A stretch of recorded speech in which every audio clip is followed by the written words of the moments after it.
আসসালামু আলাইকুম রহমতুল্লাহ বরকাত। সুপ্রিয় শ্রোতা ভাই বোনেরা, সামনে আসছে মহিমান্বিত রমাজানুল করিম মাস। এই মাসে রয়েছে সিয়াম সহ আরও অন্যান্য অনেক ইবাদত। তবে এই ইবাদতগুলোর ফজিলত যদি আমি অর্জন করতে চাই, তাহলে শুরুতেই একটি বিষয় আমাকে অবশ্যই জেনে নিতেই হবে যে আবু হুরায়রা রাদিয়াল্লাহু আনহু থেকে বর্ণিত হাদিস, তিনি বলেন রাসূলুল্লাহ সাল্লাল্লাহু আলাইহি ওয়াসাল্লাম বলেছেন, মান সামা রমাদানা ঈমানান ওয়া ইহতিসাবান গুফিরা লাহু মা তাকাদ্দামা মিন যামবিহি ওয়ামান ক্বামা লাইলাতুল কদরি ঈমানান ওয়া ইহতিসাবান গুফিরা লাহু মা তাকাদ্দামা মিন যামবিহি।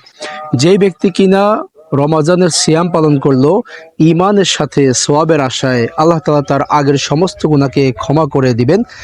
এর পাশাপাশি যে ব্যক্তি কিনা রমাজানুল কারিমের লাইলাতুল কদরের রাত্রিতে জাগ্রত অবস্থায় দাঁড়িয়ে সালাত আদায় করলো, আল্লাহ তাআলা ওই ব্যক্তিরও আগের গুনাহ ক্ষমা করে দিবেন। তবে শর্ত হচ্ছে যে অবশ্যই সেটা হতে হবে ঈমানের সাথে এবং সওয়াবের আশায়।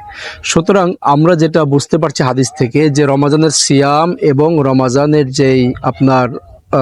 যেই তারাবি আছে, কিয়াম, এই সমস্ত কিছুর সওয়াব যদি আমরা লাভ করতে চাই, তাহলে সর্বপ্রথম আমাকে অবশ্যই আমাদের মধ্যে ঈমানটা ঠিক আছে কিনা সেটা যাচাই করতে হবে। তো ঈমান ভঙ্গের যে কারণগুলো রয়েছে, তার মধ্যে অন্যতম 10টি কারণ আমরা ধারাবাহিকভাবে ইনশাল্লাহ আপনাদের সামনে প্রত্যেকটা দিন উপস্থাপন করার চেষ্টা করব, যাতে করে আমাদের রমাজানের যে ফজিলতগুলো আছে সহ অন্যান্য সমস্ত ইবাদত আল্লাহর দরবারে গ্রহণযোগ্য হওয়ার যে 1 নম্বর শর্ত, সেটা হচ্ছে আপনার আমার মধ্যে ঈমানটা বিদ্যমান থাকা।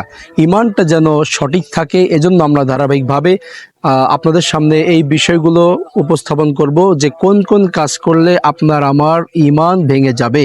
কারণ এইটা হচ্ছে সবচেয়ে বড় আল্লাহর পক্ষ থেকে দেওয়া বান্দার জন্য আপনার নেয়ামতুল ঈমানের নেয়ামত। তো এই নেয়ামতটা যেন আপনার আমার মধ্যে সঠিক থাকে। সুতরাং আমরা প্রত্যেকটা দিন উপস্থাপন করব যে ঈমান ভঙ্গের কারণগুলো নিয়ে। আমরা 10টা ঈমান ভঙ্গের কারণ উল্লেখ করব প্রত্যেকটা দিন।